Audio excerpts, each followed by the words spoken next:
ನಮ್ಮ ಮನವಿ ಹೋಗೋದು ಬಂದಿದ್ದಕ್ಕೆ ಇವತ್ತು ಕೋಕೇನ್ ಕಡೆಯ ದಿನದ ಶೂಟು ಒಂದು ದೊಡ್ಡ ಪ್ರಯಾಸಕರವಾದ ಜರ್ನಿ ಸಿನಿಮಾ, ಸಖತ್ ಆಕ್ಷನ್ ಬೇಸ್ ಸಿನಿಮಾ.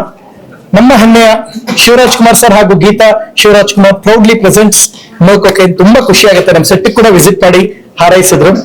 ಮೊನ್ನೆ ಕೂಡ ಅದೇ ಕೇಳಿದ್ರು. ನಮ್ಮ ಸ್ಪೆಷಾಲಿಟಿ ಏನಂದ್ರೆ ನಾವೆಲ್ಲ ಚಿಕ್ಕ ವಯಸ್ಸಲ್ಲಿ ನೋಡಿ ಬೆಳೆದ್ವಿ. ಭವ್ಯ ಮೇಡಮ್ ನಮ್ಗೆ ಯಾವತ್ತಿಗೂ ಹೆಮ್ಮೆ ನೋಡಿ. ರವಿ ಸರ್ ಡವು, ಶಂಕರಣ್ಣ ಅವ್ರ ಡವು, ವಿಷ್ಣು ಸರ್ ಅವ್ರ ಡವು, ಅಂಬರೀಶ್ ಅಣ್ಣ ಅವ್ರ ಡವು ಇವತ್ತು ನಮ್ಮ ಸಿನಿಮಾದಲ್ಲಿ ನಮ್ ತಾಯಾಗಿ ಮಾಡ್ತಾ ಇದಾರೆ. ತುಂಬಾ ಖುಷಿ ಇದೆ, ನಮ್ಗೆ ಬಹಳ ಹೆಮ್ಮೆ ಇದೆ.